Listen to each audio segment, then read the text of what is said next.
Buckle up for another episode of Ghostfacers, a supernatural rewatch podcast. My name is Richard, and sitting shotgun as always is my brother in podcasting, Reed. I dig in this town the whole day through. I dig. I'm sorry, what and are you... tie the dirt to the roof. Oh, what? Why are you tying it to the roof? I'm looking for things, trying to get shovels to You don't have to sing this. This isn't like a musical episode. Oh, fuck, shit. Let's get into it. Okay.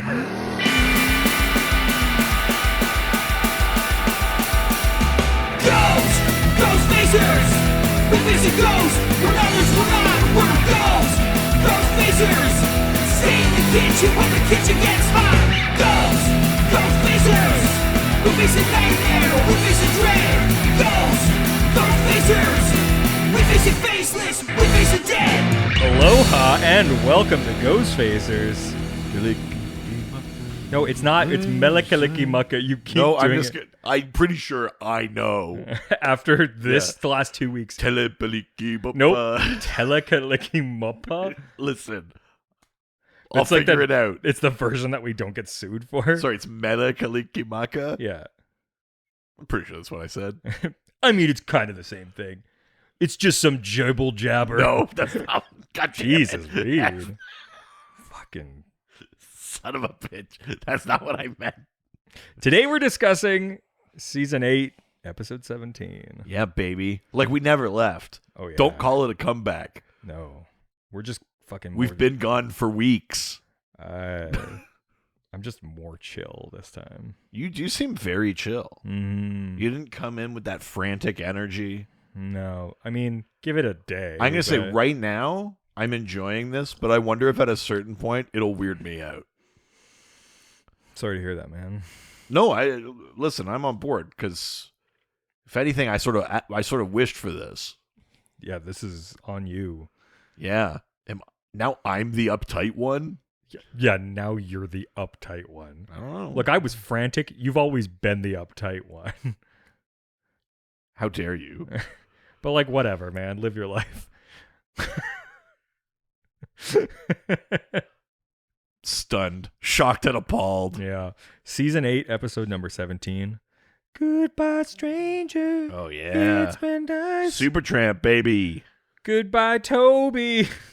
That's all I ever think when I hear that song. I forgot about that. Yeah, that's a good one. Such a great episode. This episode aired March 20th, 2013. March 20th is nothing. Yeah, pull some content from there. Yeah, I was trying. Yeah, 320, baby. That's God. where you just have oregano in a bag. Yeah, Yeah. I'm totally 320ing. Yeah. 320.59, baby. Yeah, that just means I'm making a nice pasta dinner. Yeah, that's it. Yeah. Written by Robbie Thompson. Yeah.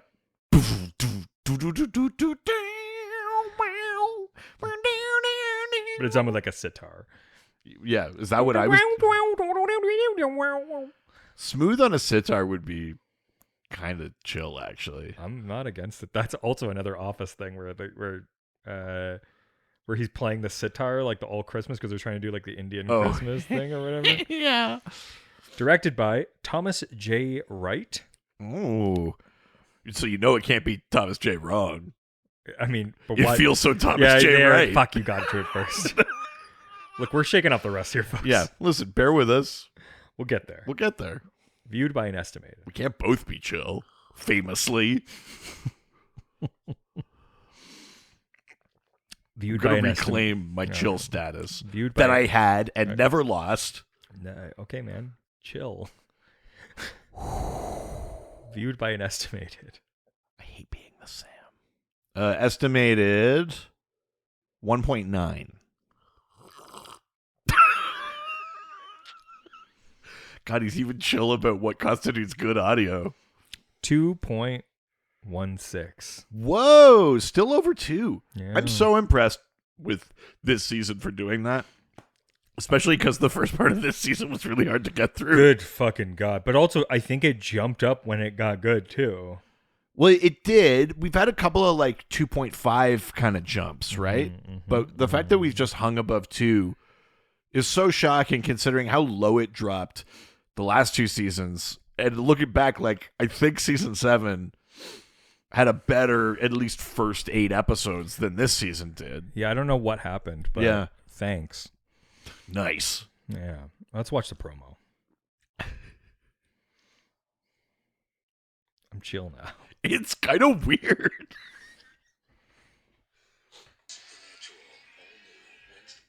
Okay, here's what I like about that. Mm-hmm. I like that they know Cass, Crowley, and Meg, that'll get people in for the Yeah. episode. I love that it knows that. Is it just me or were a bunch of those shots not in the episode? Like, Sam getting pistol whipped outside? When does that happen? Oh, interesting. Like, I think a bunch of that's not in the episode. It might be from the neck. Maybe this is like a. And there was another one with like a gun drawn and the guy with like longer hair like kneeling down. Like, that's not in the episode. I think that this is like a mid-season Right, so there's some upcoming stuff in there. because there was a shorter version that was like 20 seconds, and then there was this version which was like a minute. Right. So my guess is that this is probably like coming back, Understood. kind of like us coming back mid-season. Yeah, and like us, they're being pretty chill about it. It's not like a heavy action song or something like that. No man. No, I think the last season was in February, so the last episode was February something. It's not a criticism, Uh-huh. but this is hard. Like, it's weird for me. Sorry. Keep it no. Don't you do you. Change nothing. I don't know how to be the energy. So Sorry, I'm gonna work on that. Do you think you're usually the like low key guy? Yes, obviously. I'm chill. What's Yeah. more chill than rules? Yeah. Whatever you got to get through the day, buddy. No, this feels healthy. I don't know. Go back to being unhealthy. It was better for the show. Yeah, you're right. Featured music from this episode. You're like fucking Venus flytrap, fucking WKRP. He's like, all right, let's see. What do we got here? Goodbye, Stranger by Supertramp. Yeah, love it. Such one of my favorite. I mean, I was a big Supertramp fan. I as a do like kid. Supertramp a lot. That was yeah. that was one of the few. My mom had like a bunch of like tapes and CDs when I was a kid. Yeah. Supertramp was like one that we had like went on vacation to Disney World as a kid, and I like brought my mom Supertramp CD and listened to it. I mean, Goodbye Strangers, their biggest song, I think. Yeah, I don't know which record it's from, but I'm not sure either, but yeah. Yeah, Supertramp's great. When I was younger, I would always get them confused with Steppenwolf, who does Magic Carpet Ride, oh sure, yeah. because that was in like a Molson commercial or some shit. I like to dream, yeah. Right Bud. between my summer street. Why? Zer. Was it a Bud commercial? Did I do it wrong? No. Oh, okay. No, I'm just having fun. Oh, okay. Can you tell? No, I can't. It's all one level. TV Guide describes this episode as Sam and Dean learn from Castiel that Crowley has unleashed several demons in a small town to search for Lucifer's crypt, which contains a very valuable asset. The brothers also discover that Crowley is torturing Meg because she knows the exact location of this crypt. What? I'm sorry. It's like NPR presents Ghost Facers. Crowley, Meg, Castiel. Known to some as the Unholy Trinity, at least what this week's promo would have you believe. Interior warehouse. Yeah. Sam. Interior Sam. Oh my God. Yeah. Dean is there. Look, we'll get to it. Oh, no. What before we talk about today's episode, Yeah. why don't we open up Dad's journal and learn about Oh, no. What is this? Say it. Oh, some real world lore. thank you. Let's see what the lore says about Naomi. Whoa, of all the things you could talk about, that was not the one I was expecting. Yeah, but this is one of those episodes where it's, you got angels, demons, like stuff we've talked a lot about. We haven't just talked about Naomi yet. This feels like as good one as any because she's a relatively big feature of the episode. So, it should be a surprise to no one that we've said it before. There's very few, if any, I think angels actually named in the Bible. There's like 4 like with actual names. Yeah. The rest come from like extra biblical materials, like other writings or other kind of myths or oral traditions or things like that. There's very Oral traditions, you got me. yeah, baby. Interior Sam. So And rear. But so Naomi is not a biblical angel, but she does appear in the Bible in the book or in the Hebrew Bible, in the book of Ruth. It's one of very few books that focuses on female characters. Naomi in that one is sort of the subject, like people that are like biblical scholars now, she's sort of a kind of confusing and confounding subject, because there are some that read the text and see her as, through certain feminist lenses, she's very subversive. And then through others, she's like she's always on the side of reinforcing the patriarchy. Oh. There's all these kind of contradictory readings of Naomi. I mean, that's a good character then for this, like for the way they portray her on the show. In a very broad Sure. sense, yeah. So Naomi in the book, she's got a husband. She's got 2 sons who have wives, and they move from Judah to Moab, I believe, because there's a drought or like crops aren't good in Judea or whatever. Mm-hmm. So they move to Moab. They get there, things are even worse there, and the husband, one of the sons is killed. He's like mugged and killed. One of the daughters is assaulted. The husband dies doing something. Like a bunch of shit happens, Yikes. and essentially Naomi is just left with 2 daughters or 1 daughter and a daughter-in-law or something like that. Ruth, and the other one's name is like, it's not Oprah, it's like Orpah or something like Sure. that. And they go back to Judah, and Naomi tries to talk Ruth out of it, and Ruth's like, no, I want to go with you. She's like, fine.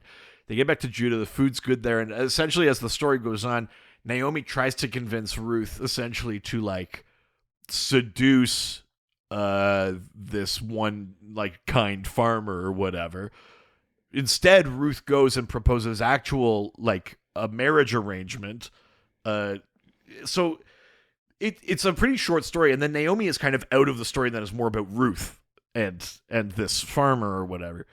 But when people talk about it, they go like, in some ways, like the text is sort of subversive in a way, because as soon as the husband and the sons die, Naomi goes from being described as like his wife or their mother to it being the inverse, where they say like he was her husband, or like like they change who is in the kind of position, the subject object position, right?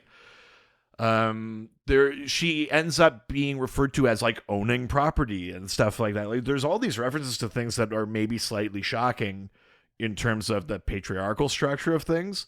But then Naomi herself is like, she's like the quote, like wily woman. And she keeps going like, God keeps forsaking me. And like, you're almost meant to read it like she's being ungrateful, like a Job or something like that, where it's like, so she's a very kind of like complex, weird, in a way, interesting character, but in another way, almost not a character at all, because some of these things just don't mesh. Like there's no harmonious sort of academic reading of Naomi. You're kind of in one camp or the other, and either way you're cherry picking a bit. So I find it interesting that they picked that name for this character that we use in Supernatural, who's obviously a made-up character, an angel, but there are these kind of weird ideas of like being a little subversive, a little sneaky, and then also trying to reinforce pre-existing rules from like an old structure that maybe doesn't make sense anymore. Yeah. All these kind of things, like someone that has had kind of structural pieces taken from them and is now in the position of making decisions. Mm-hmm. I don't know how much of that is the writers going like, that's a great deliberate use of the name Naomi, and how much of that is like, I go and read it and go like, oh, I see what they did here, versus they just be like, we need a name from the Bible and we'll use that. Yeah, it doesn't feel like they make a lot of decisions like without no intention. Like I would imagine that they were like, this is probably the best we're gonna get. Yeah, I mean, I would think probably something like that. But at any rate, there you go. That's Naomi. Hell yeah. More like say no me. I don't know, man. The Ruth is on. It's Chris Steakhouse. The Ruth is on fire. The Ruth is on fire. Jesus. Well, speaking of, let's talk about God when we get back from this quick break. And we're back. Yep. Beginning, as we always do, with the then. I'm going to take the opposite tack now. I'm going to try and be so low energy that you're the high energy one. All right, man, whatever you got to do. What is it? All of my antagonistic energy. It's just, oh my God, he's so fucking mentally healthy. I'm just living aloha, baby. Oh no. They broke him. Beginning with the then. We got Meg. I do love Meg. Meg. Beautiful, wonderful, incredible Meg. Yeah, I do love Meg. It's funny in this episode, like, bringing her back. And I was trying to think of it in the episode. I was trying to remember, like, what original recipe Meg was like. Because I was like, this character is, like, 100% different. Yes. It's not, like, it makes some sense in terms of, like, the original plan got derailed and all these kind of, like, I get it. And they talk about it a bit in this episode. But I was like, I wonder if there's any hints of the original performance of Meg in this. And I was like, barely. Because the original Meg is, like, evil. Yes. She wasn't like, I don't know, maybe a little bit of this, like, she wasn't like a self-preserving demon. No. She was like full evil, drink the It's Kool-Aid true, for yeah. yellow eyes kind of thing. Buddy, that wasn't Kool-Aid. Oh no. But yeah, no. It's a very different Meg for sure. But the way I like this one though. It's the best is the key. It's only a problem if I don't like it. True. We have the introduction of Castiel and this whole Naomi thing. Yeah, I mean, we've seen little glimpses, but Cass has also been gone for like 4 or 5 episodes or something like that at this point. So we haven't even seen Meg since the end of season 7. So yeah, the last time we saw Meg, she was with Cass in the like psychiatric ward, right? Yeah. And of course, Sam is taking on the trials. Yeah, we're trying to close the gates of hell. Sam killing dogs. It's a great moment. Sam, dog killer, Winchester. There's a great moment. Truly, I guffawed watching this episode. I was like, I can't believe they keep serving it up on a silver platter like so this. Good. Yeah. We go from the then to the now. Okay. We're at a warehouse, and it seems to be night. Dean's sneaking through the dark corners of this warehouse, gun at the ready. Yeah. Cass appears out of nowhere, taking Dean down and murders him. Yeah, like, it takes no time at all. Like, he's like, no, Cass, and just, like, stab. Zero hesitation. Yeah. And Naomi walks up and goes, quick, brutal, effective, you're ready. Or, like, whatever the fuck she says there. And then we zoom out, and we see multiple, like 100 Deans dead. Yeah, I like it. It raises not an impossible question, but I don't want to spoil things, but we're not at the part of the show where they deal with the M word. Sure, yeah. So then I was like, these things they were performed. I was like, are we in Cass's head? Is this just a manifestation of whatever the programming is? Or are they actually like making Dean golems for Cass to physically train on? I would assume it's heaven, so you're able to like create a reality for the purposes of I guess need, right? Yeah. So I don't think it's too crazy. I do like that visual though of like, because like one Dean is like eyes open, dead, staring right at the camera. A bunch of them are in like arms and legs akimbo kind of thing. Mm-hmm. It's good. It's pretty messed up. Akimbo slice. Oh my god. Fucking Kimbo Slice was so dope. I don't know what that means. Oh, he's like one of the original UFC guys. I tried to pass it off, man. I don't know. Oh yeah, no, he's like one of the original UFC guys. Oh, like back when they were actually like different disciplines fighting, where they'd be like, and Kimbo Slice. This is a guy who only boxes versus a guy that only does grappling. Kimbo Slice was dope because he was just like a fucking like bar brawler that just ended up doing really, really well. The early days of UFC were truly the Wild West. Yeah. Really insane stuff back then. Now, Shamrock. now it's Shamrock came from there originally. Yeah, that's true. But now it's like MMA is like, yeah, it's cool. It's a fighting It's cool. style. It's fine, I guess. Yeah. But like the early days of the UFC is like way, because it felt like Bloodsport or the Yes. Quest, where it's like get like a Savat guy and a sumo. Let's see who could win. Yeah, what a It's boxer versus yeah. I'm a fencer and this is a Yes. Muay Thai. Like that UFC used to be that kind like of shit. two like little kids in a playground. Yeah, and I kind What of if a robot tried to beat? And that's like that was yeah. I'm a champion arm wrestler, and this Yes. guy's got a black belt in Taekwondo. Let's go. so unfair. It's, like, I do kind of miss. But then it like became its own like sport. Like Yeah, it became and- its own type of martial art. And listen, it is a mixed martial art, but like, let's be honest, it's grappling. It's essentially like you put Muay Thai and Brazilian Jiu-Jitsu together. I know there's more things in it, but like those are the two big ones. Yeah. You know. Anyways, we bring from the Supernatural title card into the bunker. Yeah, baby. I fucking love the bunker.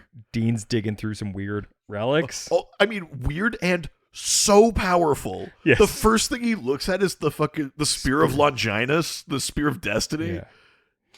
Yeah.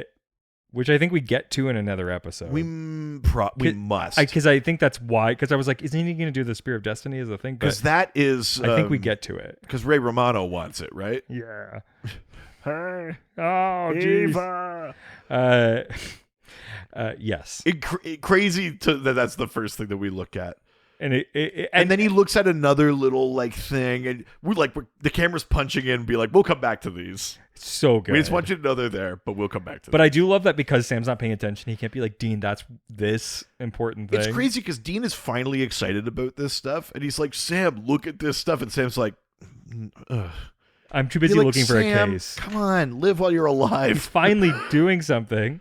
And Dean is both amused and annoyed by the lack of labels. Yeah. But he does find a busty Asian Beauties makes a comeback. A first edition of this magazine. So it's from like the 40s or the 50s. And what I love about it is it's such a us joke. We've talked Yes. about this, which is it's called Voluptuous Asian Lovelies. So it's just like a nicer, like for a more civilized age. Yes. I fucking it's so love funny. it. I do also love that Dean's like fully into it. Like Yeah. it has nothing to do with like it doesn't have to be lewd. He just likes the idea of like hot Asian girls. Which in a way is kind of wholesome. It is. It's a little bit just wholesome. He's like, look, busty Asian Beauties Yeah. is the thing that's out there, but I I don't even need to see like nips or anything. I just love that I love that they exist. Yeah, I just love whores from the Orient. Well, Horient. thank you. I appreciate that. I was waiting for that. No, you're right. This is who we are. It's the craziest part about that is when he comes back. So Sam is sitting and he's just like he's looking up stuff. He's found a case for them. He does a oh no, Black lung. he does a fucking consumption cough. But when they're chatting and Sam's like, yeah, there's this case, all these people, they're unrelated to each other, but their eyes are burned out, their organs are liquefied. It sounds like an us thing. We should get ready to go in 5 minutes, unless you need more time with that magazine. This is so fun. And then Dean's like, yeah, make it 10. And Sam's like, oh, Dean. And it's I'm like I couldn't. I mean, I don't have a brother, like a brother I grew up with. oh, okay. I was Sorry. I'm sorry. Whatever, man. I think of you as more like a stepbrother.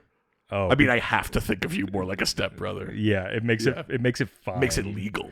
Yeah.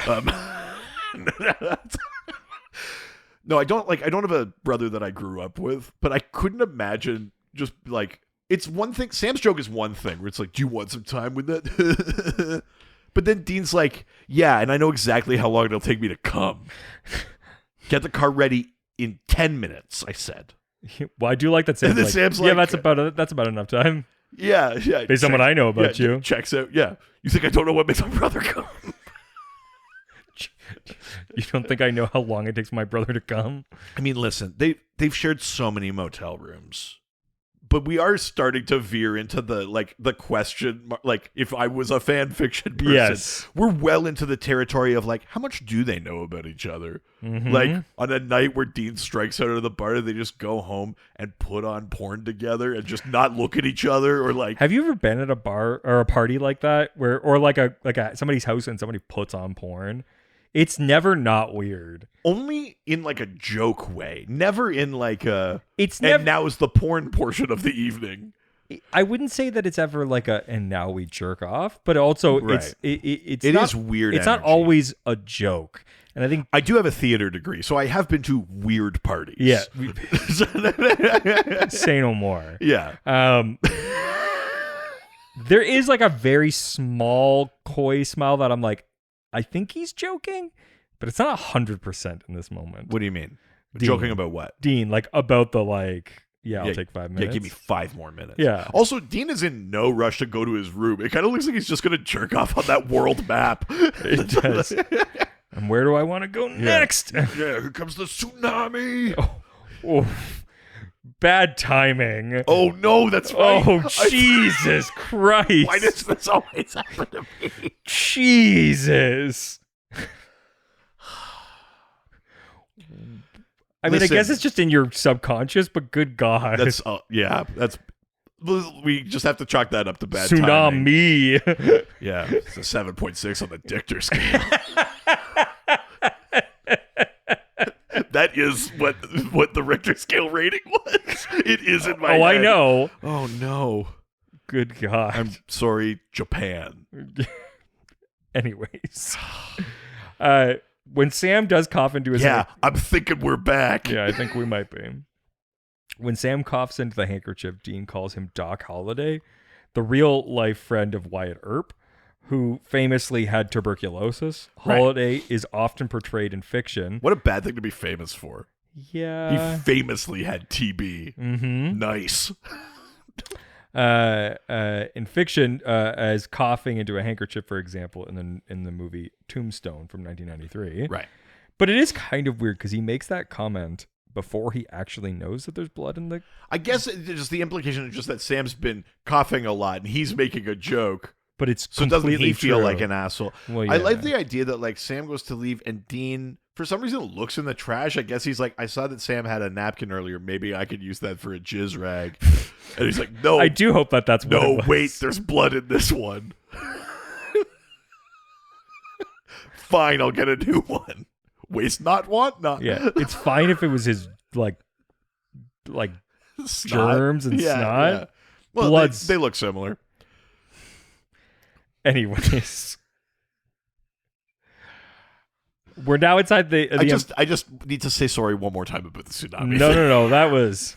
Not the real one. I didn't cause that. I don't have to say sorry about I mean, that. I don't know how hard you I did don't it. have to say sorry about the real one. That's I have to say sorry about the fake one that I said insensitively. doth protest too much. I think. Oh, no. How hard were you going at it? Well, I took a huge shit in the South China Sea. And that's The 7.6 on the Richter scale. nice. Paula outside of the Morton house. They question Mr. Morton about Anne's drastic changes. Okay.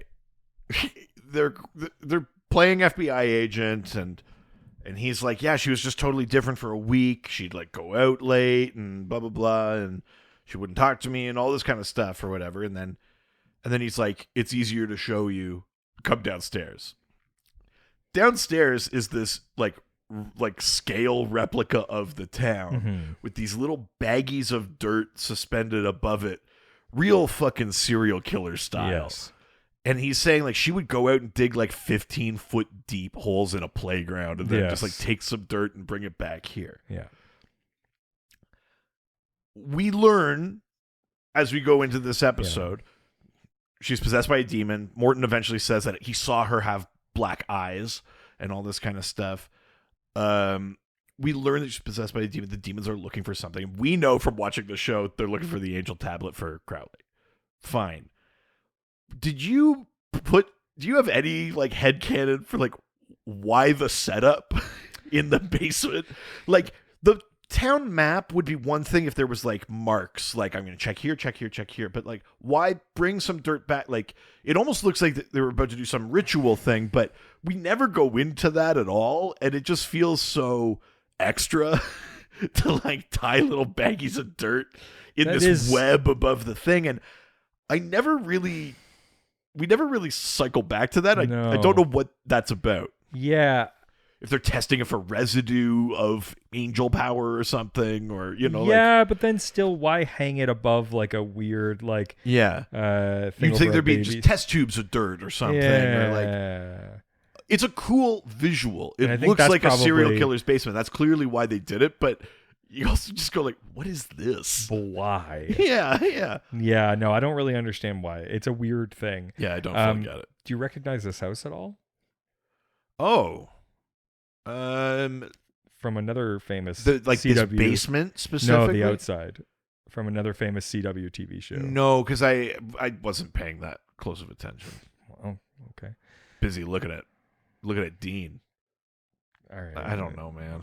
It's okay, folks. We're shaking the rust off. Yeah, it's fucking January. We're not back yet. No, not yet. I'm thinking we're not back. No, we're trying. Yeah. The house the man and woman lived in is the house Barry Allen grew up in on The Flash from 2014. I really should have noticed that. Mm-hmm. Wait, it's like the Allen's house, not Joe's house? Yeah. Right.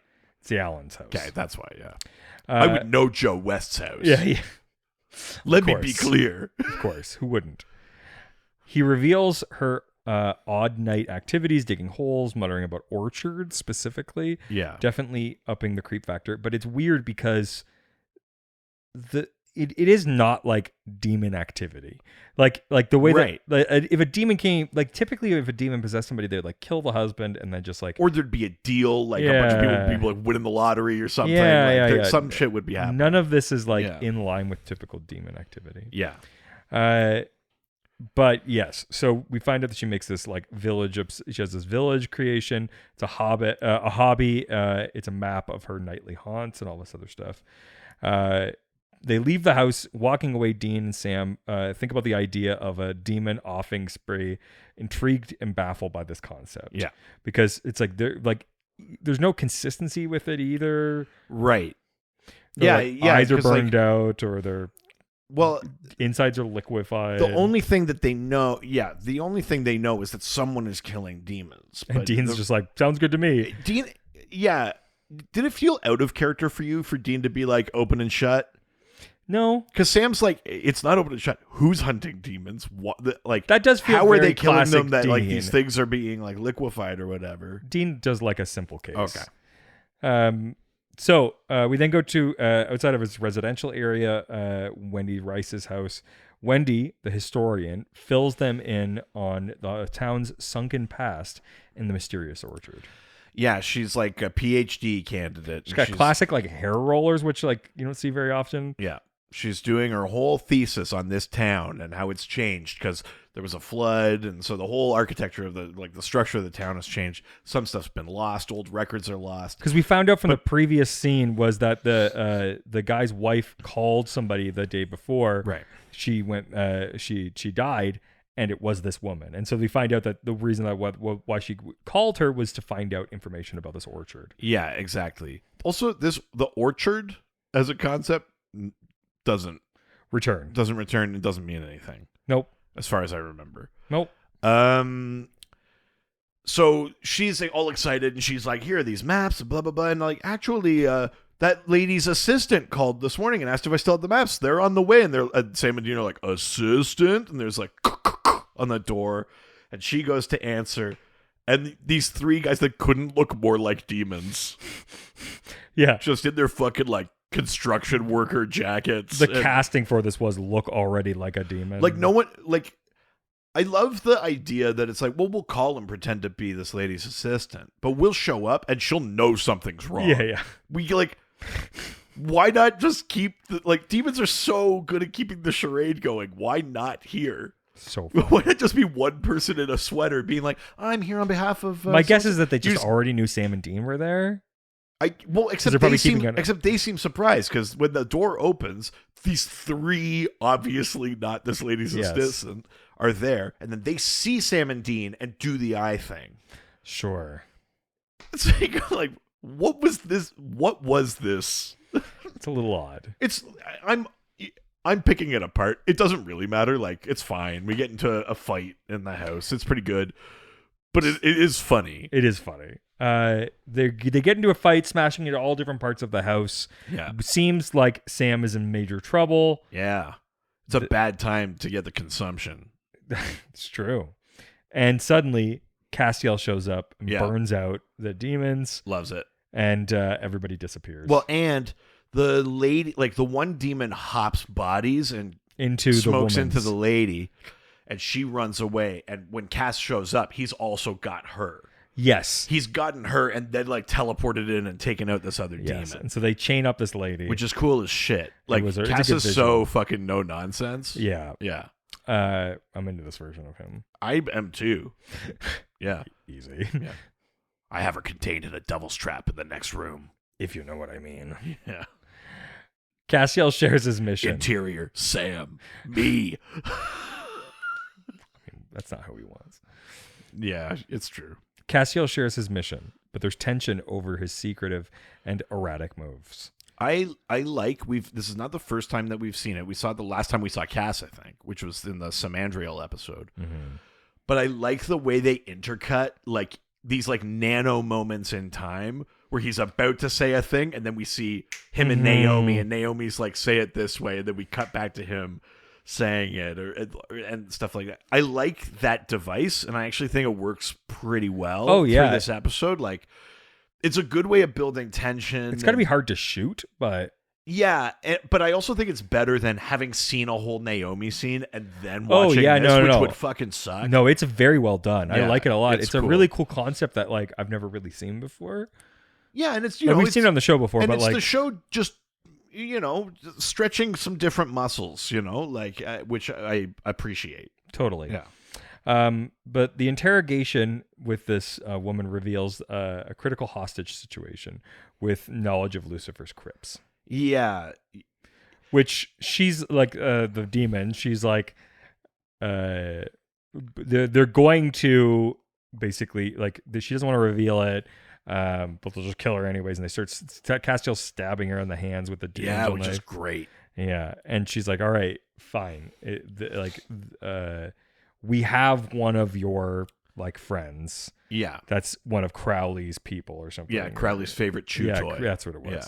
And they're like, "Oh, who could that be?" Yeah, and then they're like, "Yeah, we're just trying to find the location of."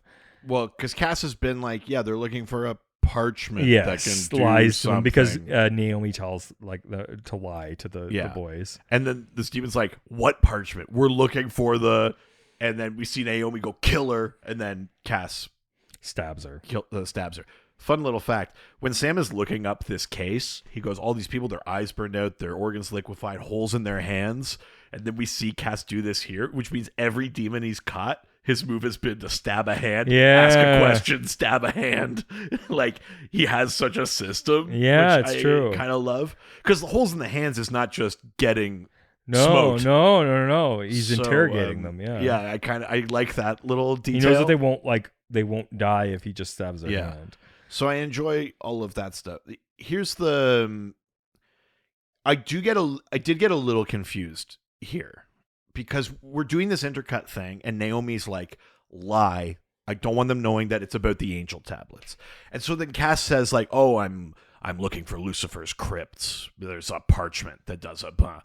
And you just expect that all to be a lie. And then when they say, "Oh, crypts," and she goes, "Yeah, I know where the crypt is," or whatever, or it's about Lucifer's crypts, then I go, "Oh, like what did Cass do to her when they were in the other room?" Then now she's in on the lie. But then she goes, "Parchment, no parchment," and I go, "Oh fuck." So then you go like, "Well, okay, so hang on." So the crypt part wasn't a lie. Well, because when he's with Naomi, he goes, "I think that we can get them to help us find this." Yeah. That's why they keep the crypt thing, because he's like, "Oh, they'll be able to locate the crypt, but I don't want them to know what's in it." Sure, yeah, And I think that's why. I think I must have just missed a piece. It's a very quick line. Because it does feel like she says lie, and then he tells this lie, Yeah, and then yeah. some of it's not lie, Yeah. which the best lies are mostly truth, but it was a little tough for me to follow at first. Yeah, I hear what you're saying, but yeah, it's a very quick line that Gotcha. goes by. But we find out that they're holding somebody at this Murray hotel. Yeah. And Castiel's like, I'm going to the hotel. And they're like, Yeah, well, we need to hold the go fuck now. on. We're like talking and he's Yeah. gone. And yeah, you just killed it like a Yeah. unarmed hostage. Yeah. basically. And he's just like, yeah, no, demons lie. We got the information. They're like, Yeah. but not before you fucking zero target 30 this thing. Yeah. Anyway. So I do like that, like, he go like, Yes. and they're like, quick to the car. Yes. They have to drive across town, but they still manage to get there only as he's just smiting demons. Yes. As if he like started on the main floor and then slowly like fucking the raid redemption his way through. I know. What I wouldn't give to see a Castiel fucking Daredevil hallway fight. Oh, yeah. Anyway. That'd be so goddamn good. Yeah. So they finally show up as he's smote the last demon, and they open. And they're like, "Thanks for waiting." He's like, "The hostage is in the other room." Yeah, just fucking do your job. Yeah. And so they open the bathroom, and it's Meg. I do like that she goes, "Aren't you a little short for a stormtrooper?" Fucking love a Great. New Hope reference, and Love it. such great like Meg moment. Yeah. We find out that like she has given them some information. She says Because she's basically been there almost since this time last season. yeah, Like, which has like been a year, if not longer. Yeah, she's like, over a year she's been basically captured by Crowley. And she says, I haven't been giving them the Glengarry leads, which is a great reference to Glengarry Glen Ross. Yeah.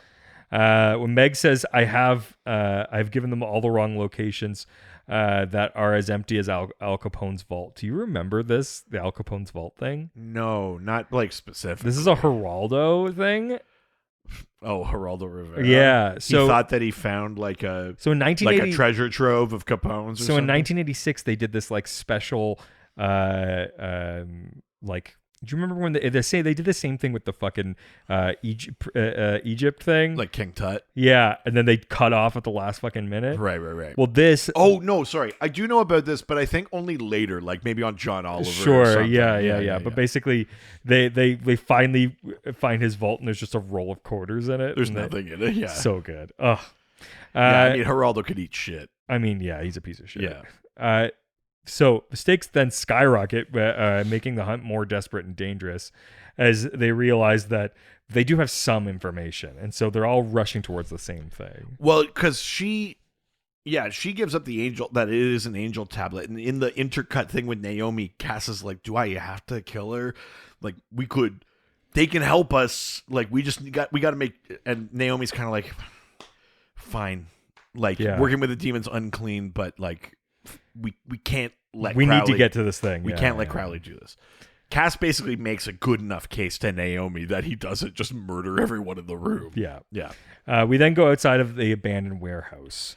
At nighttime, Dean insists on leading the crypt raid, sidelining Sam for his own safety. Yeah. This is when he's just like, look, I saw the handkerchief. Yeah. I saw the Kleenex.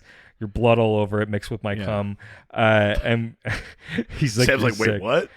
Yeah, I saw your blood. It was mixed with my cum. And No. That was the bit I kind of misheard. oh yeah, Go I saw back your to- blood. It was mixed with my cum. And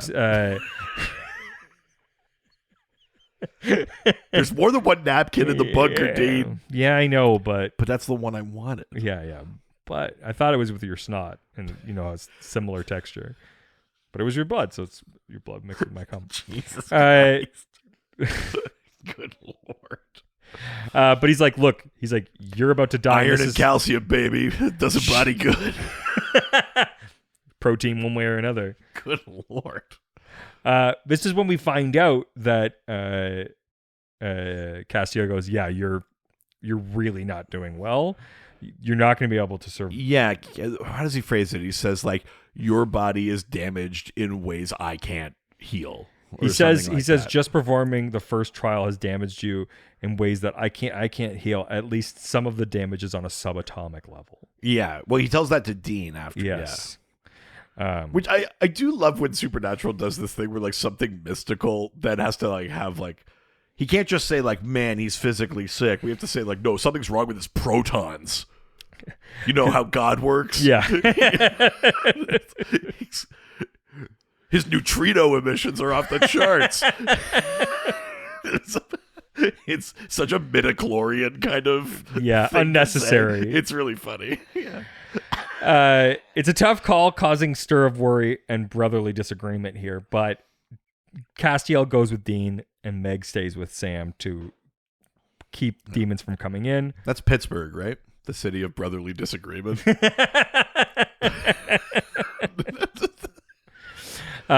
That's very funny. Nice. So they go inside the warehouse, and the crypt search leads to a face-off with Castiel because they find the box. And Castiel is, again, we're doing that switch back between Naomi, and he's he's like, I found it. Yeah. And he's like, but I can't touch it because it's angel warded. Yeah. And she's like, okay, well, fine, like, get Dean to get it. And get it and get out of it. Yeah. And so then we gets it. And then she's like, all right, fucking deal with him. And she's just like, hold on, I think I can he's like, I think I can convince him. Yeah. And Dean is right away. Like, Cass is like, all right, give me the tablet. And it's so well done. The tension is so uncomfortable. I'll go to heaven. And Dean's like, you mean Kevin? All dogs go to Kevin. Because they certainly don't go to Sam. Sam kicks the door in. I'll be dealing with the dogs. Like hell, they go to Kevin. Yeah. They'll be going to heaven. They go straight to hell. All dogs go to hell when it deals with Sam. No, but you're right. It's a really good tension. And Dean's like, no, I've got to resupply Kevin. I'll take it. And Cass is like, I can resupply the prophet. Or like whatever. Like, and eventually Dean just has to be like, tell me how you got out of purgatory. What the fuck has happened to you? It's such a great time to bring that out. It's great. It's really well done. And, you know, like, it's one of those cases where you don't need Cass to be back for 3 more episodes to do it. He's been gone for 5 eps, but we had a little bit of mystery earlier in the season. Now's a great time to bring him in. Let's get that train rolling again, and we just kind of jump in. Totally. Really efficient kind of storytelling here. It's a mix of like heartbreak and like duty and friendship and manipulation, and it's fucking really, really intense. And the intercut is like, Naomi's like, you're just gonna have to kill Dean. He's like, no, I could talk to what I like about this is the opening where he kills Dean makes it feel like he's full brainwashed. But then we're almost in a like, why did you say that name kind of like, yes, now I'm in the room with him and I don't think I could do it. Totally. Which I kind of love. Unironically, I do kind of go for that sort of melodrama shit. Totally. I'm super into that kind of stuff. We then cut to outside the warehouse, and they're prepping for Crowley's arrival. And there's this great conversation back and forth with Meg and Sam. This is the scene where I was like, I wonder if I could pick out original Meg here. Because it struck me, I was like, have Meg and Sam spent much time together since original Meg? Yeah. Like, other than just being in the same room with everyone else, like, have they really shared scenes since original Meg? It's interesting because, like, in the beginning, it was almost like there was like a potential romantic relationship between them. But since Ruby came along, that had to be sort of sidelined. Yeah. And so now they're sort of like weird friends of friends. Yeah. Which is, it is weird. It's kind of not the same demon anymore. Like, but new Meg, like, as an actor, Rachel Miner, does a really good job of like catching us up that they have chemistry. Yeah. But that is what made me think of it. Yeah, I was like, oh fuck, when was the last time it's just them in a scene? Sure. And there's a great moment where she's just like, so like, why are we doing all of this? Like, what's going on? And he's like, I'm not gonna really tell you. And she's like, have I not proved? I love she uses the words Team Sam. Yeah. That, and then she's also like, you didn't look for me for a year. Like, somewhere in this intercut, she's like, you didn't look for me for a year. And Sam's like, wah, wah. I mean, you're kind of still a demon. And Sam basically stopped short of being like, I had a tough year, man. Yeah. You know, maybe Dean was in purgatory. Yeah, maybe you were being tortured by Crowley.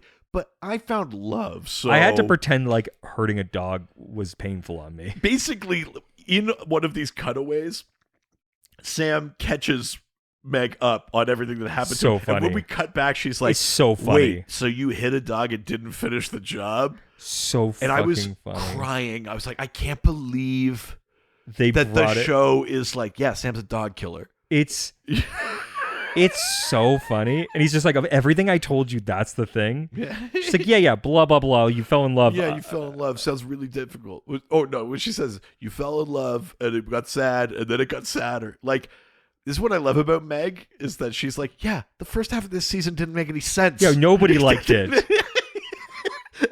It's really funny to me. It's very good. Great way to win Back this win season. back someone like me who was like, Jesus. It's true. Fucking I do Amelia like that he shit. says you found your unicorn. Yeah. It's cute. Yeah, it's But yeah, it's a great little like interaction between those two. I love when It's- like two characters that don't really get to be around each other alone very Yeah. often do. Yeah, it's perfect. I really like it. But then Crowley shows up after some demons come and they kill him, and then Crowley shows up. Yeah.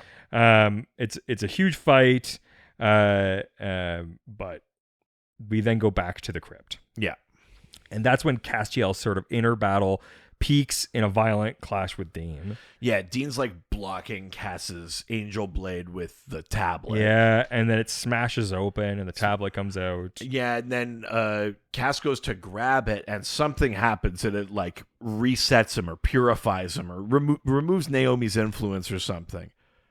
But like in the moments right before that, he's like beating the pit. Like when we saw at the beginning, he was just like stab, Yeah. Dean's dead. Great. This is like it's End of season 5. it's probably more because like Cass is fighting it, so it comes out as this like I hope he doesn't die each time I punch him. But and Dean is like scared.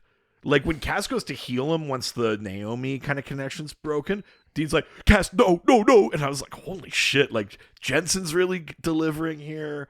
Yeah, it's great. It's really good. So you know what's crazy about this scene? Okay, hit me.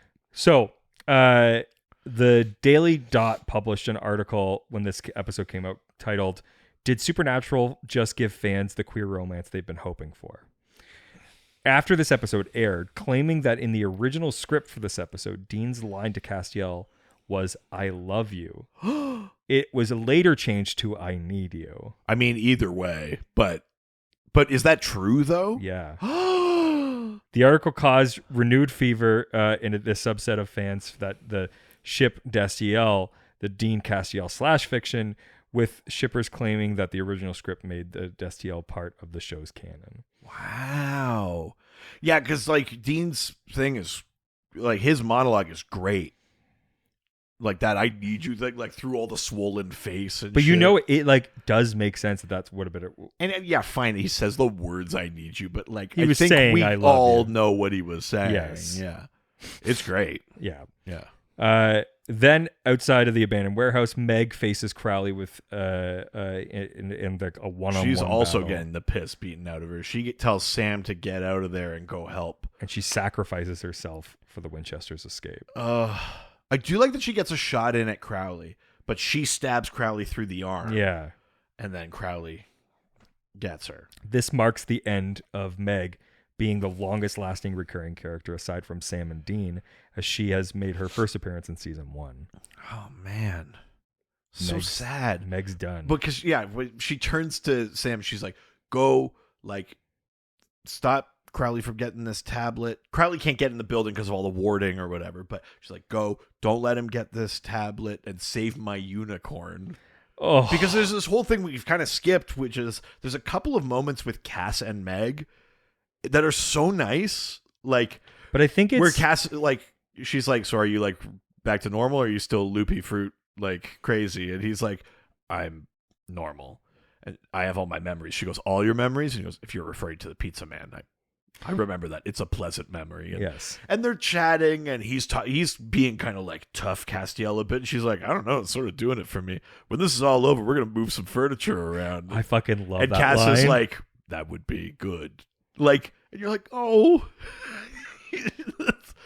star-crossed lovers. I do think that She's got a good monologue in there too, where she's like, I miss the apocalypse. It was easier. It was simple. Yeah. But now I'm a little bit good, which sucks, and you're a little bit bad, which is pretty kind of hot. awesome. Yeah. Yeah. But like, I think that helps in this episode too, because it even gives Naomi a little bit of nuance. Because Naomi, up to this point, we're like, she's so fucking evil. And then the last scene in this, you almost get the sense that she's kind of like, well, this could have gone worse. Yeah. And I'll let it go for now.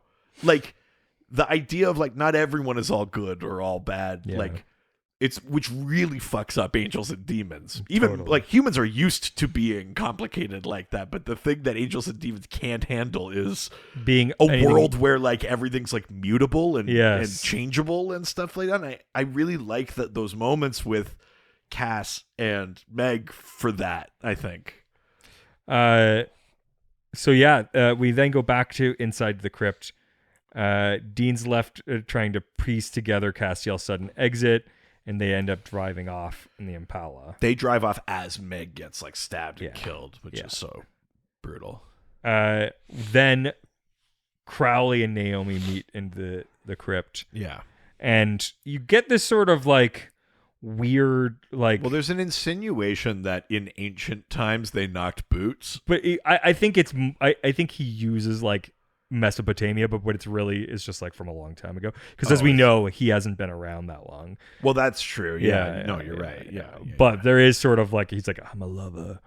Yeah. But yeah, so but she's clearly like, whatever, it's kept it away from you fucking demons. That's all that matters. Yeah. And he's like, and you. Yeah. And she's like, whatever. Like, next She time. leaves before he can, like, he's about to make a proposal. It's Yeah, Crowley, yeah. the consummate deal maker, right? But she Totally. leaves before he could do that. But he said enough that you're like, she might come back to him. Yeah. You know, like, it's a good way to leave that in the episode. Totally. The drive back is heavy with talks about the trials, Castiel's action, and maybe what's next. Yeah, and Dean's like, I can't take anyone else lying to me, Sammy. Which is fair. Dean says to But Sam, also, Jesus, Dean, fucking, yeah, not exactly Mr. Truth. yes, but it was good because it's like, at least we're now like, the lies are like an episode long. Yes, I agree. Which is a great I change. totally agree. Dean says to Sam, I can't carry your burdens, but I can carry you. So obviously this is a rewatch podcast. I've seen this before. I forgot some of the details. He said that, and I was like, is that Lord of the Rings? And then Sam's like, is that Lord of the Rings? And I was like, nice. Nice. Specifically the Return of the King. Yeah, obviously. I mean, They're at Mount Doom. anyways, You sound like an idiot right now. but both scenarios are a reference to story widely considered to be a biblical parable. Well, I mean, it's more like all myth. There's a lot of more kind of like Norse and stuff. I mean, the biblical parable is fucking Narnia. That's like full Bible shit. Tolkien was sort of taking a array of legendaria But the whole thing about into account, like the whole thing about the Greeks and God is like, I was carrying you the whole time, and like, I mean, I guess I think that's a pretty generous because like Tolkien was very much not writing like a Christian theology the way Sure. that C.S. Lewis was. yes, I realize that. But anyways, the We're pretty liberal with our interpretations of Tolkien. Huh.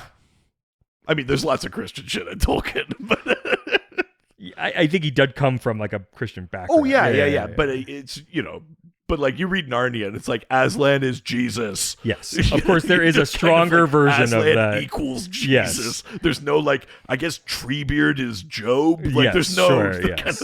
kind of- But it is interesting because this like parable, which changes depending on the sermon, but the original seems to be a little girl is struggling to carry her baby brother, and someone asks if he isn't too heavy for her, which she replies, "He's not heavy. He's my brother."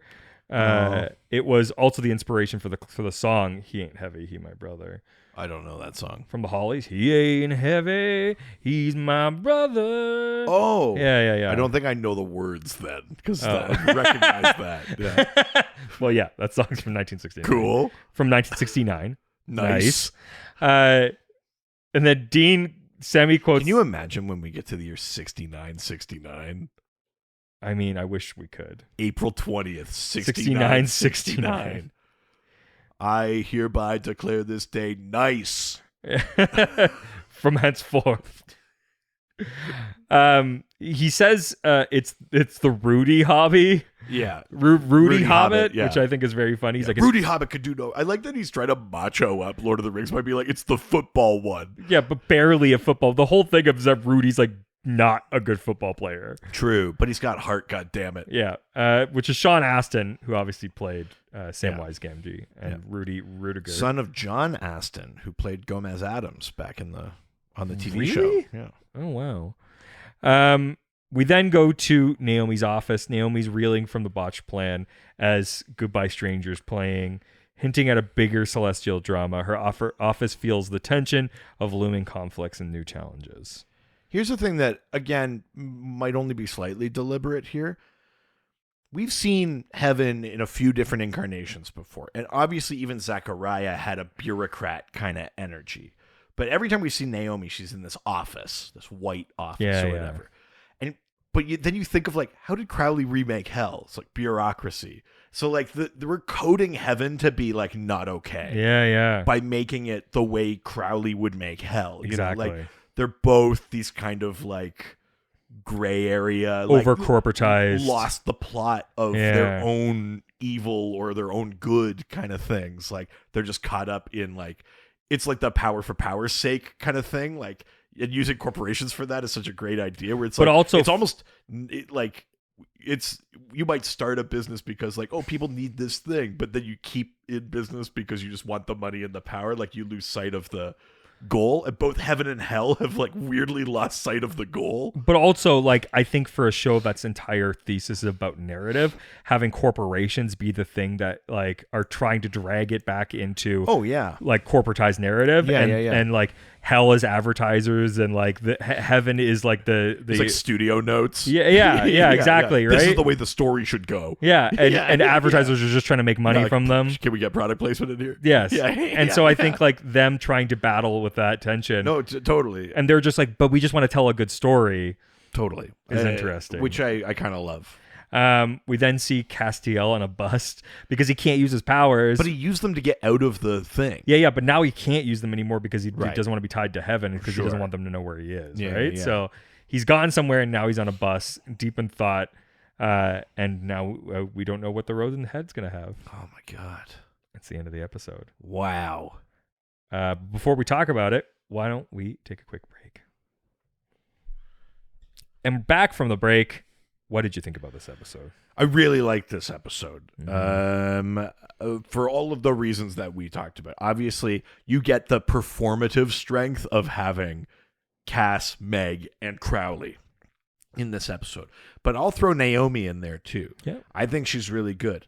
Jensen is like tour de force. Oh, of course. In this episode. And going from like funny to concerned to sad, scared to tough to like all of these different funny things. At the beginning, yeah. Even Sam is pretty good in this episode. Like those plays with Meg are really fun. Yeah. And good and earnest and all those other things too. But like Jared's pretty good in this one. He does a good job. Like it's a pretty strong episode that way.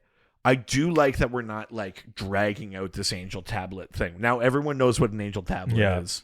You know, we know what Crowley's up to. We're on the same page. I like all of that. That's great. Some decent action, really good emotional stuff. Yeah, it's just a solid episode. It doesn't get too bogged down in any lore piece. We don't learn what's on the angel tablet. It's just a good like MacGuffin to bring all these pieces together. We have some great Meg and Cass stuff, and then Meg dying is like, oh fuck, the stakes. You know, like finally the season has stakes again, and yeah, I just really like it. There's not much more to say than that. It's relatively simple as far as an episode goes. I think I'd give this 4.25 voluptuous Asian lovelies. Nice. Yeah, you know, I mean, this episode kind of felt like a season finale in some ways. At least a mid-season, but yes, I agree. It felt like we were racing towards an end. We sort of like, the end is a little bit like, oh, we've got an end, but like, who knows what's next? Yeah, no, you're right. Totally. There was some confusion on like, oh shit, okay, there's a heaven, there's a hell tablet. I guess there's got to be an angel tablet. Yeah. Fuck. How did we? Where are they? I guess Lucifer had it. I don't know. Yeah. For some reason, where would he Lucifer have had it? I think he had a bunch of crypts, I guess. Yeah, for some reason, Lucifer had the angel tablet, but never got it to work. Or tried to. He didn't even open it. Like, yeah. It's that part's a little bit sort of ambiguous, but it's fine. Like, it's never to a point where I'm like, but this ruins the there episode is or the some show or throwaway stuff in. Yeah. Like, even the demons coming to the door to be like, why are you here like this? Yeah, but whatever. They're just like, whatever. We just need to get to the point. And Yeah. and it didn't bother me ever. Like, there was good action and like some great acting in this. It feels a little bit like tying up some loose ends from the series in general. Yeah. Sam's love for dog killing. Oh yeah. Can't stop, won't stop. Yeah. Why didn't you finish the job? Yeah. You are Sam. Who let the dogs out of life? Yeah. Who? Sam. But yeah, I mean, it was finally like a wrap on Meg, which I think needed to happen. Yeah. Like a character that is awesome, but like we don't need two people from hell that are fun. And to be honest, we've almost run out of the mileage on bad does good. Yes. I mean, Crowley is hard enough to do that with, and we'll see Yes. obviously that there's an end to that as well. Yes. Eventually. And so it's like we can't have both of them, and Crowley's the one that is going to be more important. So, but I think it gave her a really for a thing the show is not great at, which is like ending stories for women. Like, this was a good job. It's one of the better ones. Yeah. They do a really good job. They give her some humanity. They still keep her character intact by the end. Yeah. Like, she still is like a demon. Like, which is nice. I think you even get her a little empathy for her, because she even talks about her time with Azazel, and she's like, I served for Azazel for like 100 years. Yeah. Like, she clearly like has gone through some shit and has been through torture and all this other stuff. Like, but has like feelings, and then even she's just like, yeah, now I'm a little good. Like, I don't even, how does that even work for a demon? Like, yeah, exactly. It's nice. Like, it's a great episode. We don't worry too much time about like what's why are these demons being killed like this. It's like yeah. We'll move through it. It's true. Like, it's like, get to it. Yeah, but they do a good job. Like, it does feel like it's wrapped up quite nicely. I am gonna give this, I think, also 4.25 cummy blood rags. Whoa, nice.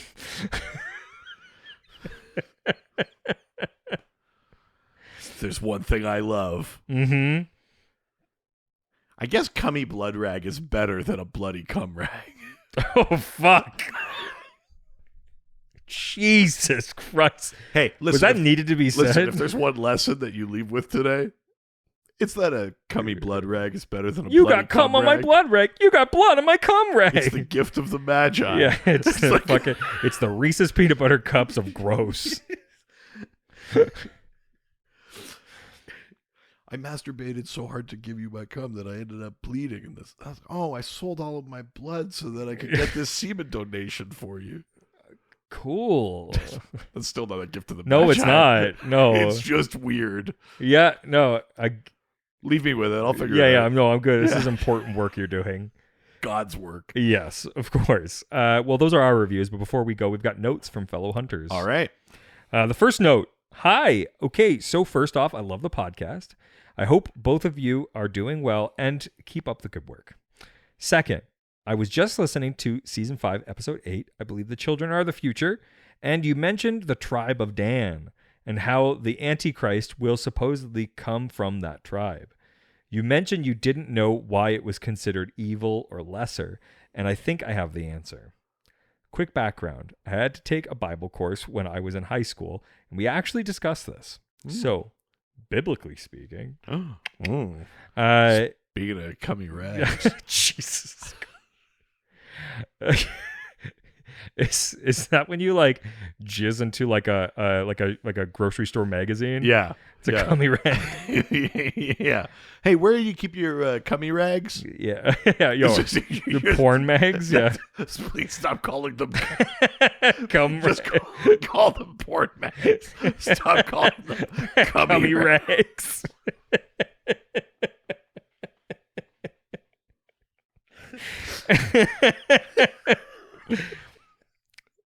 So, biblically speaking,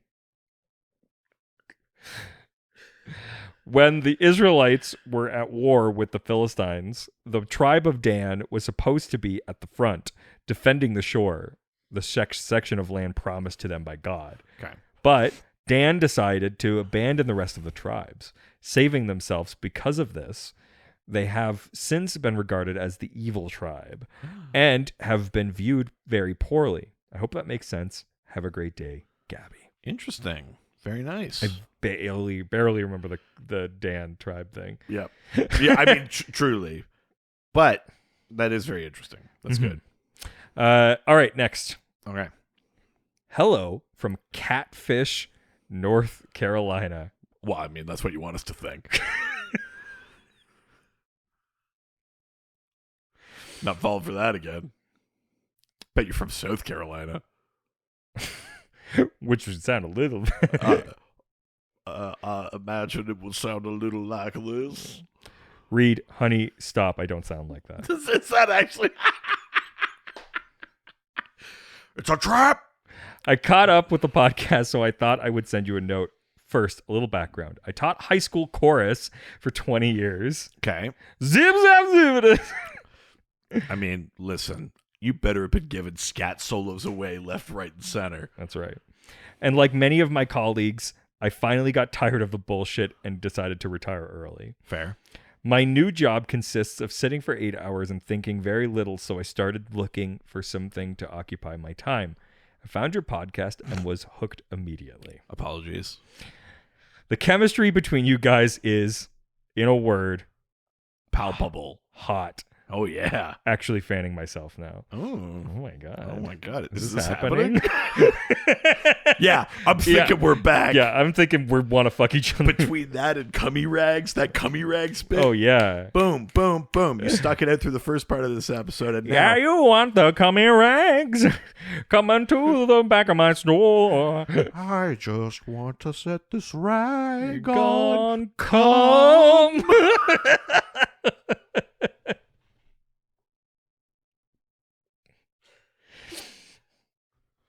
Go on. I just want to set the jizz in your heart.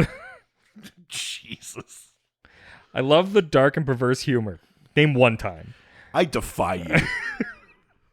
In fact, my absolute favorite is when y'all go so far you disgust yourselves. Not even in this episode. I don't think we've done No, and definitely nothing about Japan. that. Yeah. I hear the good Lord, Jesus, or oh no, and just grin. The lore is always interesting, and the international titles crack me up. I loved the sandwich segment, and being from the South, the Joe Barbecue one was my personal favorite. Reed, you were smart to stop it while it was still in its prime and not try to force it. Easy. Easy. That's how you get a bloody cum rag. Jesus. Jesus. Also, by the way, we didn't do international titles. There were none for this. It was just the same as the Oh, that sucks. Yeah, I know.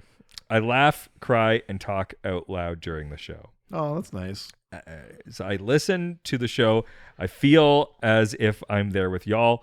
Insert images of the three of us snuggled up on a couch, adding my 2 cents. Oh my God. Hell yeah. Ooh. Oh my God. Yeah. I'll make you change your octave. I don't know. Chorus. Yeah. Yeah, that's good. Yeah. God, I hope I get it. I hope I get it. How many men does she need? I need this pod. Oh God, I need this pod. Hell yeah. Fuck. It's still unfathomable to me that a chorus line is your like touchstone musical reference.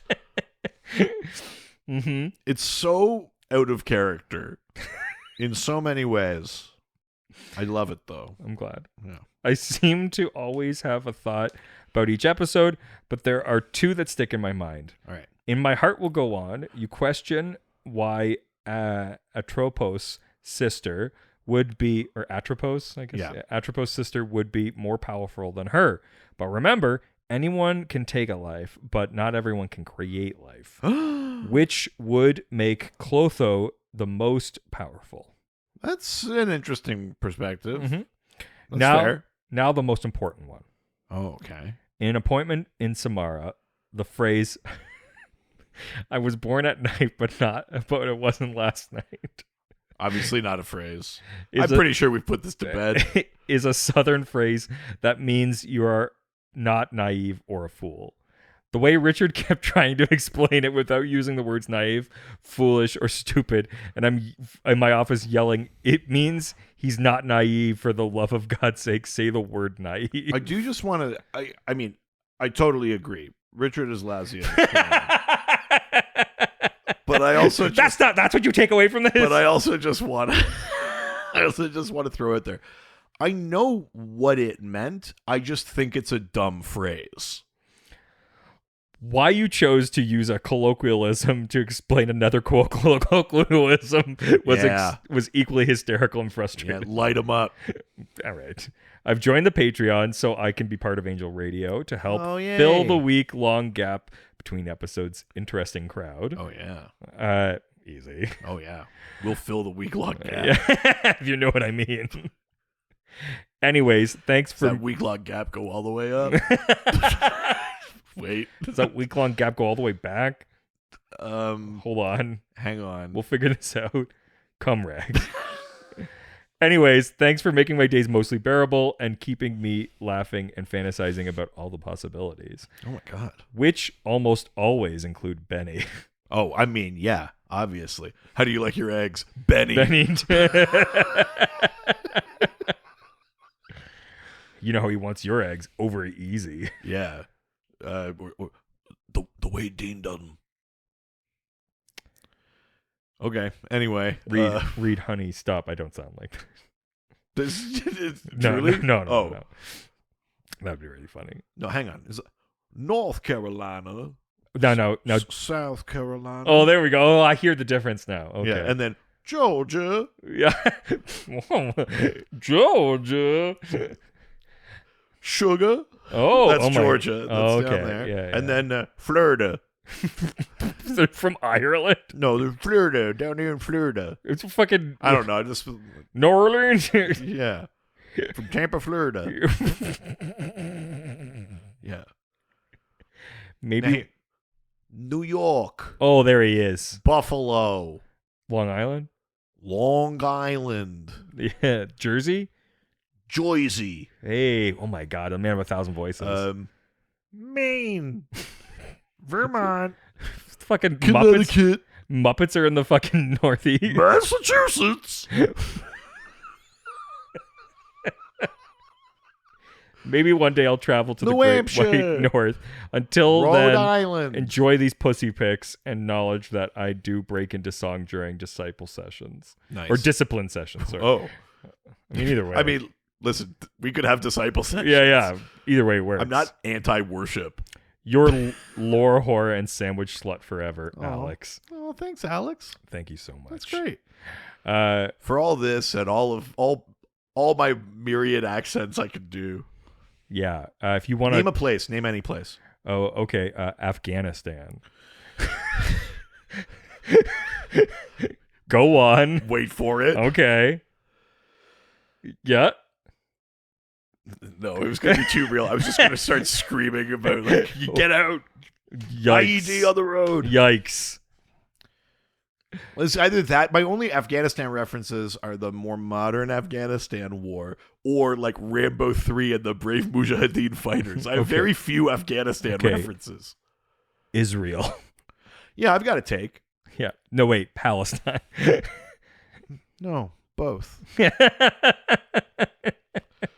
Anyways, yeah, now's the time. If you want to sort out your feelings about Israel and Palestine, do so on our Discord. Oh, I mean, I don't endorse that, but go to patreon.com/ghostfacers. And for only $1 a month, you can join our Discord server. It's called Angel Radio. You can meet a bunch of fun folk that listen to the show. And for just a few more shekels a month, for $5, damn it. Jesus. I'm trying not to be topical, but I'm just so plugged in. Yeah. For $5 I give this episode 7.6. Yeah. Tell us what you think of these episodes. Give us a review, Nami. No.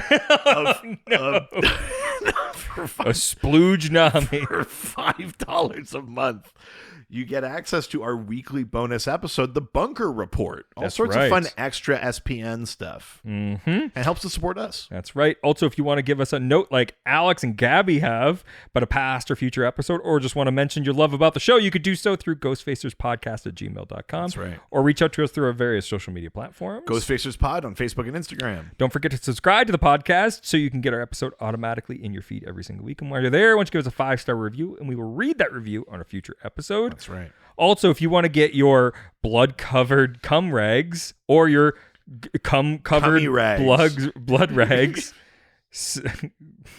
you can get that merch at ghostfacerspodcaststore.com. It's a sweaty joke. Yep. Speaking of sweaty, we have another podcast about comic books. An award-winning podcast. Fucking multi-award-winning, fucking 3 The years third year in a row. we've won. Winner of the Canadian Podcast Award Insane. this year for Outstanding Leisure Series. Head on over and have a leisurely listen to the Dr. Hey, DC look, if anybody's podcast. ready to have a leisure time, it's me, baby. Yeah, although I've already sensed the energy change in the 60 minutes we've been doing Yeah, you this. sucked it back. Oh my god! It's like Buttercup. Go listen to that show. We talk about comic books and superheroes. If you like the way that we talk about lore and storytelling and stuff like that over here, you might like the way we talk about that stuff over there. And that is it for this week. Say goodbye, bitch. Jerk.